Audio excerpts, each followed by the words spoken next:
Nissan leaf, Reno जोई और रेवा जैसी पहले लॉट की मास मार्केट ईवीज बहुत ही ज्यादा स्लो हुआ करती थी, क्योंकि पहले कंपनीज ईवीज को सिर्फ एक एनवायरमेंट फ्रेंडली अल्टरनेटिव की तरीके से देखा करती थी। लेकिन फिर 2012 में टेस्ला ने अपनी मॉडल एस लॉन्च करके पूरा का पूरा गेम ही बदल दिया, जिसके बाद हर दूसरे ब्रांड की ईवीज इतनी ज्यादा क्विक हो गई कि अच्छी अच्छी पेट्रोल पावर्ड सुपर कार्स तक को ड्रैग स्ट्रिप्स पर धूल चटाने लगी। और फिर आया real electric of road SUVs का टाइम, और हमें देखने को मिली इलेक्ट्रिक जी वैगन और BYD U8 जैसी लग्जरी रियल ऑफ रोडर्स जो बिजली पर चलती हैं।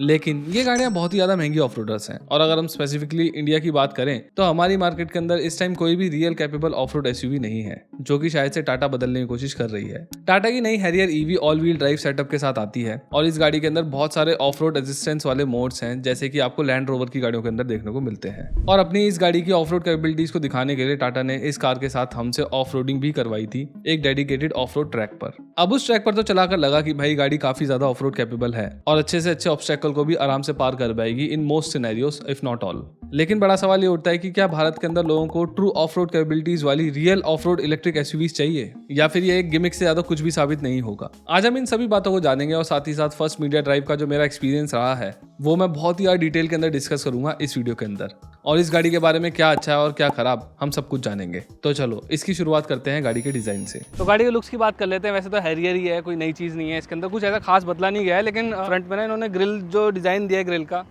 वो अच्छा लगता है एक्चुअली। मेरे को ये वाला जो ग्रिल का डिज़ाइन है ना, इनकी जो पेट्रोल वाली हैरियर है उससे भी थोड़ा बेटर लग रहा है। अच्छा करा कि उन्होंने बिल्कुल प्लेन नहीं दिया, वरना अच्छा नहीं लगता यार, वो बिल्कुल प्लेन सा उतना सही नहीं लगता। अगर हम इसके साइड में आते हैं, अब साइड की बात करते हैं, तो आपको यहाँ पर दिख जाते हैं कैमरास। ये 360 डिग्री कैमरा सेटअप है इसके अंदर। इन्होंने एक सॉफ्टवेयर भी इंटीग्रेट करा है, जिसके चलते आप जैसे गाड़ी आगे लेके जाते हो ना, तो कवर कर लेता है नीचे का। मैं दिखा दूंगा आपको शॉट लगा के। यहाँ पर NFC का वो है, इसके अंदर एक कार्ड भी मिलता है, मैं दिखाता हूँ आपको। ये कार्ड है, इससे आप टैप करते हो तो गाड़ी लॉक अनलॉक हो जाती है। और इनकी जो चाबी है वो भी दिखा देता हूँ मैं आपको। ये चाबी है, बड़ी अलग सी चाबी है, मैंने अभी तक ऐसी चाबी देखी नहीं है। गाड़ी पॉप करेगी, थोड़ा सा बर्दाश्त कर लेना यार। लॉक अनलॉक, ये बीम का है, अनलॉक है ना, बूट ओपन करने के लिए। पार्क असिस्ट वगैरह के भी फीचर्स हैं इसके अंदर। ये गाड़ी अपने आप को पार्क कर सकती है अपने आप, जैसे कई रील्स वगैरह आपने देख ली होगी, पता नहीं कब से रील्स बन रही हैं इसके ऊपर। और पीछे से अगर देखें तो वही टिपिकल हैरियर वाला डिज़ाइन। तो अगर ओवरऑल डिजाइन को मैं अपना वर्डिक्ट दूं तो वो ये होगा कि हैरियर ऑलरेडी एक बहुत अच्छी दिखने वाली कार है, नो डाउट अबाउट दैट। और जो व्हील्स का डिजाइन या फिर फ्रंट ग्रिल से रिलेटेड चेंजेस टाटा ने करे हैं वो सटल और अच्छे लगते हैं। लेकिन हमें यहाँ पर ये भी ध्यान रखने की जरूरत है कि इस गाड़ी का कॉम्पिटिशन XCV9E और BE6 जैसी कार से है, और ये गाड़ियां हैरियर से ज्यादा रिफ्रेशिंग दिखाई देती हैं, क्योंकि ऑब्वियसली बॉर्न ईवीज हैं तो उन्हें स्क्रैच से बनाने का मौका मिला है महिंद्रा को, इसीलिए ये थोड़ी ज्यादा अपडेटेड फील होती हैं और भीड़ से अलग दिखती हैं। और जो XCV9E है उसकी तो रोड प्रेजेंस भी बहुत ज्यादा अच्छी है। लेकिन ये जो गाड़ी का डिजाइन होता है ना, एक सब्जेक्टिव चीज होती है। और अगर मैं इस फैक्ट को साइड में रख दूं कि बाकी ब्रांड्स अपनी ईवीज को स्टैंड आउट कराने की कोशिश कर रहे हैं मार्केट में मिलने वाली बाकी गाड़ियों से, तो फिर डेफिनेटली हैरियर एक अच्छी दिखने वाली कार है, हमेशा से थी और अभी भी बहुत अच्छी दिखती है। चलो अब गाड़ी के इंटीरियर्स की भी बात कर लेते हैं। मैं इंटीरियर से सिर्फ मेजर हाइलाइट्स की बात करूंगा, और जो शॉर्ट कमिंग्स हैं उनको डिटेल में आपको बताऊंगा। जैसे अगर मैं रेयर सीट से बात करूं तो जो गाड़ी की रेयर सीट का कंफर्ट है वो कमाल का है, बहुत ही अच्छी कुशनिंग है, और जो अंडर थाई सपोर्ट है वो भी मुझे ठीक ठाक लगा। बहुत ही डिसेंट इसके अंदर आपको लेग रूम और नी रूम मिलता है, और रेयर पैसेंजर्स को बॉस मोड भी मिलता है, जिससे आप पीछे बैठे बैठे ही सामने वाली सीट को आगे पीछे कर सकते हो। और जो इसके अंदर सनशेड्स मिलते हैं that's a +2।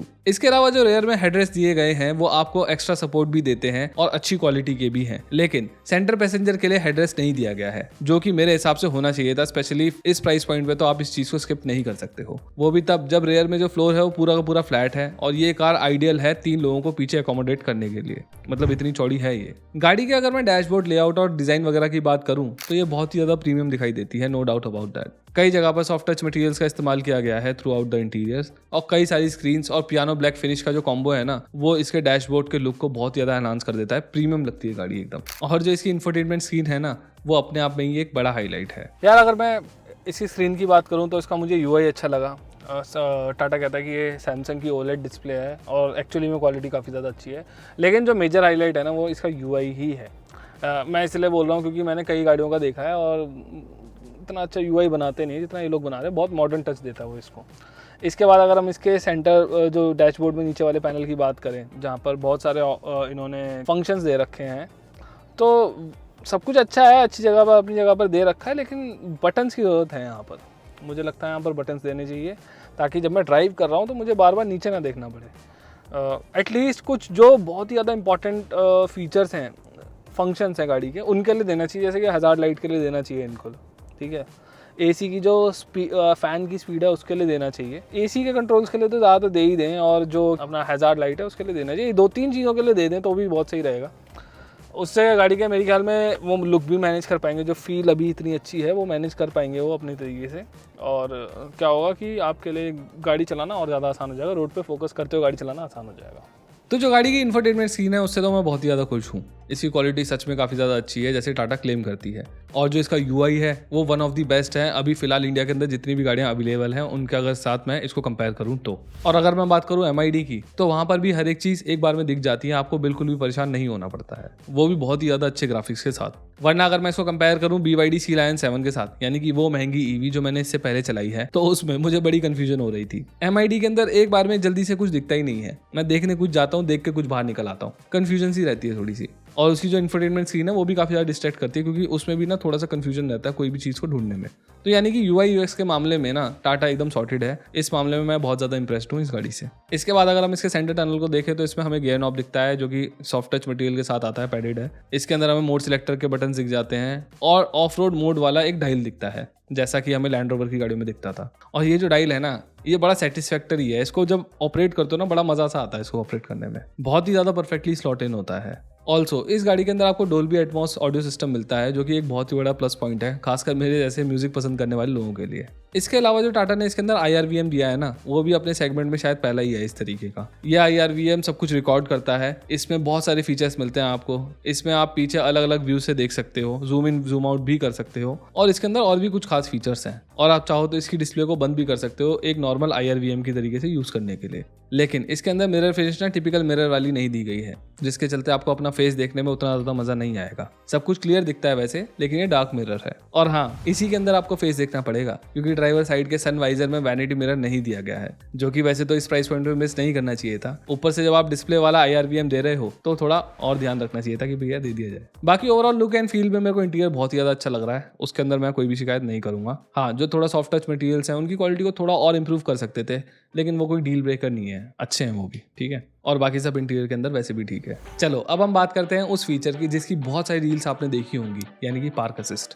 Tata Harrier EV के अंदर एक फीचर मिलता है ऑटो पार्क असिस्ट के नाम से। इसमें क्या होता है कि आप अपनी गाड़ी को स्क्रीन पर ही डायरेक्ट कर सकते हो कि एक पर्टिकुलर स्पॉट पे पार्क होना है, और गाड़ी अपने आप वहां पर जाके पार्क हो जाती है, जैसा मैं आपको यहाँ पर करके दिखाता हूँ। अब आप यहाँ पर देख पा रहे होंगे कि मैंने इसको एक जगह बताई है जहाँ पर कोई भी ऑब्स्टिकल नहीं है। तो यहाँ पर गाड़ी आगे गई है और बहुत ही आराम से पीछे आकर पार्क हो गई है।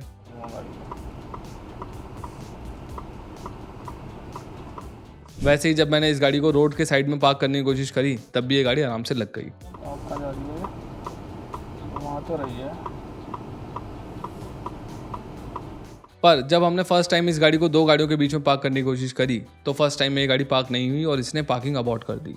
सेकंड टाइम फिर हमने दो गाड़ियां रोड के साइड में लगाई और एक बड़ा स्पेस दिया to give the car a second chance, और इस बार गाड़ी पार्क हो भी गई। लेकिन इस गाड़ी ने थोड़ा ज़्यादा टाइम लिया। इस गाड़ी ने 1 मिनट 10 सेकंड का टाइम लिया उस जगह पर पार्क होने में, जिसमें अगर कोई रेगुलर बंदा पार्क करेगा तो 20 या 25 या 30 सेकंड में हद से पार्क कर लेगा। लेकिन चलो, नए ड्राइवर के लिए कोई बड़ी बात नहीं है, उनकी गाड़ी इस तरीके से पार्क हो जाए अपने आप, वही बहुत बड़ी बात है। चाहे थोड़ा टाइम ज़्यादा ले ले, उससे कोई दिक्कत नहीं है। पर दिक्कत वाली बात यह है कि हमारे यहाँ पर ज़्यादा खुला स्पेस नहीं होता है गाड़ियों को पार्क करने के लिए। यहाँ पर तो हमने इंटेंशनली दिया था इसको, लेकिन हमारे शहरों में बहुत ज़्यादा कंजेशन होता है कई जगह पर, और वहाँ पार्किंग इतनी आसानी से नहीं कर सकते। और सेल्फ पार्क करते टाइम ये गाड़ी एक फिक्स पाथ पर चलती है और खुद आगे जाके फिर पीछे आकर फिर अपने आप को पार्क करती है, या फिर दूसरे पाथ बनाती होगी अपने, जिस हिसाब से इसको ठीक लगे। लेकिन अगर उस पाथ के बीच में कोई भी ऑब्स्टेकल आ जाए या फिर कोई चलता हुआ आ गया बीच में, तो गाड़ी पार्किंग को अबॉर्ट कर देती है। और इस कंडीशन में हो सकता है कि पार्किंग वाला प्रोसीजर दोबारा चालू हो जाए, लेकिन अगर कोई परमानेंट आपके सामने ऑब्स्टेकल आ गया तो फिर गाड़ी आगे नहीं चलेगी, और उस केस में हो सकता है कि आपको गाड़ी को दोबारा से पार्किंग स्पॉट दिखाना पड़े। लेकिन वहीं अगर कोई इंसान हो तो वो दूसरी तरीके से दिमाग लगाएगा और अपनी गाड़ी को पार्क कर देगा। तो इसीलिए आई थिंक इस स्टेज पर इस फीचर को बहुत ज्यादा प्रैक्टिकली हर जगह पर यूज नहीं किया जा सकता है। हाँ, खाली खाली सी जगह हो तो ये गाड़ी अपने आप को लगा लेती है, पार्क कर लेती है, लेकिन वही वाली बात है कि हर जगह उतना ज़्यादा स्पेस नहीं मिलता है। मैं अब दिल्ली में रहता हूँ तो मेरे को पता है कितनी मुश्किल हो जाती है कभी बार पार्किंग करना। तो कुछ जगह पे कर सकते हो, कई जगह पे नहीं कर सकते। लेकिन अच्छी बात यह है कि जो हार्डवेयर है ना वो अवेलेबल है गाड़ी के अंदर, और टाटा इसको आराम से फिक्स कर सकती है, अपग्रेड कर सकती है सॉफ्टवेयर अपडेट्स की मदद से, क्योंकि हार्डवेयर है, सॉफ्टवेयर में ही काम करना है। इसके अलावा आप इस गाड़ी को इसकी की से भी आगे पीछे कर सकते हैं, और ये फीचर बहुत ही ज़्यादा काम का लगा मुझे। और ये फीचर परफेक्टली काम करता भी है। लेकिन इसके अंदर मुझे एक छोटी सी दिक्कत लगी। अब इस रिमोट से गाड़ी आगे पीछे तो हो रही है, लेकिन मेरे को इसमें दिक्कत लग रही है ये है कि ये जो बटन्स है ना बड़े टाइट हैं, इसको बड़ी ऐसा जान से दबाना पड़ रहा है। देखो बड़ी बहुत मैंने वो लगा रखी है तब जाके बटन दबाए, ठीक है। उसके बाद जितना इसको मतलब आगे होने में टाइम लगता है, उसके बाद और इस बटन के जो प्रेशर लग रहा है दबाने में, उसको अगर मैं दोनों को मिला लूँ तो अच्छा खासा उंगली में ना लालपन आ जाता है, दर्द हो जाता है उंगली में। मेरे को दोनों हाथ से दबाना पड़ेगा अगर मेरे को इसको पूरा आगे करना है या फिर पीछे करना है। तो इस की फॉब को फिक्स करने की ज़रूरत है फॉर श्योर। तो यार गाड़ी चलने में कैसी है इसके बारे में बात करते हैं। देखो यार डुअल मोटर कार है ना, 350 से ज़्यादा की हॉर्स पावर निकालती है। बड़ा मज़ा आ रहा है गाड़ी को चलाने में, मैं काफ़ी देर से चला रहा हूँ। 6 समथिंग सेकंड में 0 से 100 करती है, एंड एक्चुअली में करती है, ठीक है। ऐसा नहीं है कि इसे बोलने वाली बात है, सच में करती है। काफ़ी तेज़ कार है, ऑब्वियसली ईवी है, कोई आपको एकदम से एक्सेलरेशन मिलता है, लेकिन सिर्फ इतना सिंपल भी नहीं होता कि आप सिर्फ ईवी बना दी, 2 मोटर लगा दी तो तेज़ी हो जाएगी। ईवी में भी थोड़ी ना फील आप चेंज कर सकते हैं, जो आपका गैस पैडल होता है, एक्सेलरेटर पैडल होता है उसकी। तो जैसे टाटा ने भी क्या कर रखा है, इसमें 3 मोड दिए हैं, इको, स्पोर्ट मोड है और एक है इनका बूस्ट मोड।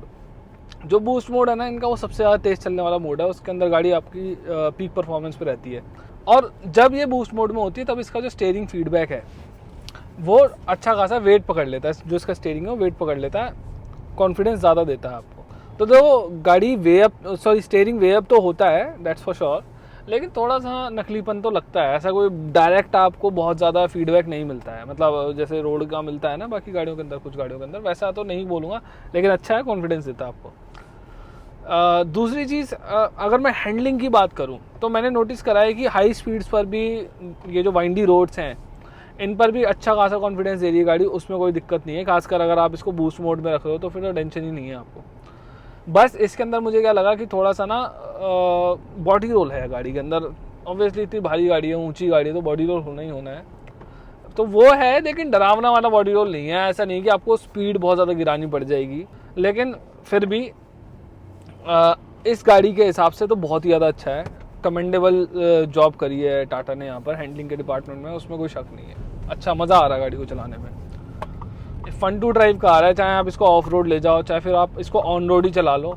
अच्छा इस गाड़ी के अंदर ना आपको पैडल शिफ्टर्स भी मिलते हैं, लेकिन इनका काम गाड़ी के गियर चेंज करना नहीं है, क्योंकि ऑब्वियसली गियर तो है ही नहीं इसके अंदर। बल्कि ये जो पैडल शिफ्टर्स हैं ये काम आते हैं आपके रीजन मोड को सिलेक्ट करने में। बहुत जल्दी से आप रीजन मोड को सिलेक्ट कर सकते हो इन पैडल शिफ्टर के साथ, और मुझे तो बढ़िया बहुत सही तरीका लगा। इधर बटन देने से बढ़िया पैडल शिफ्टर में दे दिया इन्होंने। बहुत जल्दी रीजन आप चेंज कर सकते हो, क्योंकि क्या होता है कई जगह आपको रीजन नहीं चाहिए, पहाड़ों में खासकर होता है, चढ़ाई चढ़ रहे तो किसको रीजन चाहिए, वो दुखी ज़्यादा करता है, काम कम करता है। लेकिन फिर क्या होता है पहाड़ों पे चढ़ते चढ़ते एकदम से नीचे ढलान वाला स्थान लग जाता है, फिर आप अपना ऑन कर दो रीजन एकदम ही, क्योंकि आपके हाथ में ही है ना, तो आपको ज़्यादा दिक्कत नहीं होती है। तो ये अच्छी चीज़ है, इन्होंने हाथ में पैडल शिफ्टर दे दिए। इसके बाद अगर हम सस्पेंशन की बात करें तो सस्पेंशन एक ऐसी जगह है जहाँ ये एक्सेल करती है कई गाड़ियों से, कई ईवीज से बोल रहा हूँ मैं, इस सेगमेंट की हो चाहे इससे ऊपर की सेगमेंट की भी हो। अभी हम बहुत ही ज़्यादा ख़राब रास्ते पे गाड़ी चला रहे थे, बिल्कुल ही सड़ा हुआ रास्ता था, और ये गाड़ी उस रास्ते के ऊपर बिल्कुल ऐसे निकल रही है ऐसे थोड़ा बहुत ही एंडुलेशन हो, ज़्यादा दिक्कत ना हो, उस रोड पे ऐसे निकल रही थी। तो क्या नाम है, एक नंबर इसे सस्पेंशन हैं जिस तरीके से उनको ट्यून करा गया है। और वैसे भी गाड़ी ये क्या नाम है वो लैंड रोवर के प्लेटफॉर्म पे बनी है, तो ऑब्वियसली उस चीज़ का ध्यान रखा गया होगा इसके अंदर, तो वहाँ पर भी मेरे को कार अच्छी लगी। इस गाड़ी के अंदर ऑल इंडिपेंडेंट सस्पेंशंस दिए गए हैं और एक्टिव डैम्पर्स दिए गए हैं, जिसकी वजह से इस तरीके के खराब रास्तों पर ये गाड़ी ग्लाइड होती हुई चलती है। इसके बाद अगर मैं बात करूं इसके एडास की, तो जिन रोड्स पर मैं गाड़ी को चला रहा था वहां पर इसका जो लेन कीप असिस्ट है वो ठीक ठाक काम कर रहा था, लेकिन कई जगह पर जो मार्किंग्स थी वो गायब हो जा रही थी, तो जिसकी वजह से मैं इसके लेन कीप असिस्ट वाले फीचर को ज्यादा ठीक से जज नहीं कर सकता हूँ। हाँ, बट जो इसका अडेप्टिव क्रूज कंट्रोल वाला सिस्टम है ना, वो मुझे बहुत बढ़िया लगा। पैडल से आप पैर हटा लो और सामने जो गाड़ी चल रही है उसकी स्पीड पे चलती रहेगी, आगे दूसरी गाड़ी आ गई तो उसकी स्पीड कैच कर लेगी, लेकिन सिर्फ उस स्पीड तक जहां तक जाने की आप इसको कमांड दोगे। अच्छा, इसके अलावा अगर मैं इस गाड़ी की रेंज की बात करूं तो पर्सनली मैं रेंज टेस्ट तो नहीं कर पाया, लेकिन जितने लोगों से मेरी बात हुई है और जो मैं समझ पा रहा हूं अब तक, इस गाड़ी का डुअल मोटर वाला वेरिएंट आपको 420 किलोमीटर तक की कंफर्टेबली रेंज निकाल कर दे देगा कंबाइन यूज में, यानी कि सिटी और हाईवे यूज करते हो तो। और इसकी जो बैटरी है ना, उस पर भी टाटा आपको लाइफ टाइम वारंटी दे रही है, यानी कि जो पहले 15 साल होते हैं ओनरशिप के वो, और उसके अंदर भी आप अनलिमिटेड किलोमीटर चला सकते हो इस गाड़ी को। इवन जो सेकंड ओनर है ना, उसको भी 10 साल और 2 लाख किलोमीटर की वारंटी मिलेगी। और ये बात बहुत ही ज्यादा अश्योरिंग है, वारंटी के मामले में टाटा टॉप पोजीशन पर है मेरे हिसाब से इस प्राइस सेगमेंट में अगर हम देखें तो अगर मैं इस वीडियो को कंक्लूड करूं तो मेरे हिसाब से ये गाड़ी एक सॉलिड पैकेज है, नो डाउट अबाउट दैट। बहुत सारे फीचर इसमें मिलते हैं और चलाने में एक नंबर है ये गाड़ी। लेकिन कहीं ना कहीं मुझे लगता है कि अगर ये थोड़ी सी भीड़ से अलग दिखती, जैसे कि महिंद्रा, हुंडई, किया, BYD और ऐसी जो बाकी ब्रांड्स हैं जो अपनी बॉर्न ईवीज ला रहे हैं रिफ्रेशिंग स्टाइलिंग के साथ, जो कि आइस वाली गाड़ियों से अलग दिख रही है, जिसकी वजह से वो USP उनकी बन रही है सेलिंग के लिए, तो उसी तरीके से टाटा की इस गाड़ी पर भी लोगों की नजर ज्यादा आती अगर ये थोड़ी फ्रेश डिजाइन के साथ आती और थोड़ी अलग दिखती। पर टाटा ने इसको एक ऑफ रोडर के तौर पर उतार कर इसको एक यूनिक पोजिशनिंग तो दी है फॉर श्योर। इसके साथ आप काफी खराब रास्तों पर बहुत ही आराम से जा पाओगे, बाकी ईवीज या नॉर्मल कार्स के मुकाबले फंसने की इसके अंदर जो टेंडेंसी है वो बहुत ही कम है। लेकिन अगर आप ये सोचो कि इसको आप ले मनाली जैसे खतरनाक रास्तों पर ले जाओ तो वो थोड़ा मुश्किल होगा, क्योंकि अभी वहाँ पर चार्जिंग इंफ्रा काफी कम है और जो है भी उन पे आप बहुत ज्यादा भरोसा नहीं कर सकते हो। गाड़ी बेशक कैपेबल है लेकिन इंडिया का चार्जिंग इंफ्रा अभी भी लैक करता है। तो यही थे मेरे विचार इस गाड़ी को लेकर। आपके क्या है वो आप कमेंट सेक्शन के अंदर जरूर बताना। प्लीज़ सब्सक्राइब भी कर लो, अभी तक 75% लोगों ने सब्सक्राइब नहीं करा है। बाकी इस वीडियो में बस इतना ही। अगर मेरी वीडियो पसंद आई तो please consider subscribing to our channel. इस वीडियो को लाइक करिए, शेयर करिए और कमेंट्स में इस गाड़ी के बारे में अपने विचार भी छोड़ दीजिए। Thank you.